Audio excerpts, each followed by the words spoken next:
সরকারের ১৮০ দিন পূর্তিতে জবাবদিহিতার মঞ্চে মন্ত্রী উপদেষ্টারা। প্রতিশ্রুতি বাস্তবায়নে জোর, ধ্বংসস্তূপ মেরামতের চেষ্টা, জ্বালানি সংকট সমাধানে ৪০,০০০ কোটি টাকা বাড়তি বরাদ্দ। নির্বাচিত সরকার হওয়ার কারণেই প্রতিটি ক্ষেত্রে প্রতিটি স্তরে জবাবদিহিতা নিশ্চিত করা। আজকের যে অনুষ্ঠানটি সেই জবাবদিহিতারই একটি অংশ। ধ্বংসস্তূপকে আগে আমাদের প্ল্যানকে বাস্তবায়ন করার উপযোগী করার একটা দায়িত্ব আমাদের ঘাড়ে পড়ে আছে। বিদ্যুৎ এবং জ্বালানি এমন এক বিষয় যে আপনি চাইলেই খুব দ্রুত সমাধানের বিষয় না। এটা কষ্ট হচ্ছে, আমরা সেই জন্য দুঃখিত, কিন্তু আমরা সমাধানের জন্য চেষ্টা করছি। সরকারের গণমুখী কর্মসূচি ঘিরে বাড়ছে প্রত্যাশা, স্থিতিশীলতা ফেরানোই বড় অর্জন।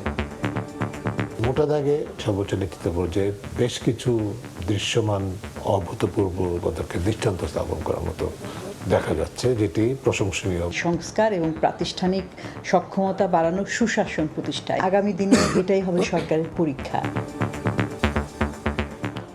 দেখছিলেন প্রধান শিরোনাম। দুপুরের সময় সঙ্গে আছি আমি তোহা খান তামিম। এবার অন্যান্য শীর্ষ সংবাদ। অভ্যুত্থানের চেতনা বাস্তবায়নে সরকারের উদাসীনতা দেখছে বিরোধী জোট। নাগরিক চাহিদা পূরণে ব্যর্থতার অভিযোগ, সংসদের চেয়ে রাজপথেই বেশি সরব জামাত।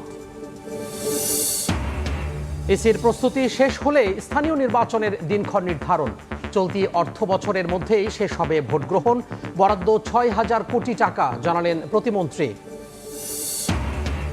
শেখ হাসিনা কোন স্ট্যাটাসে ভারতে আছেন জানে না বাংলাদেশ। আইনি পথে ফিরিয়ে এনে করা হবে বিচার, জানালেন চিফ প্রসিকিউটর।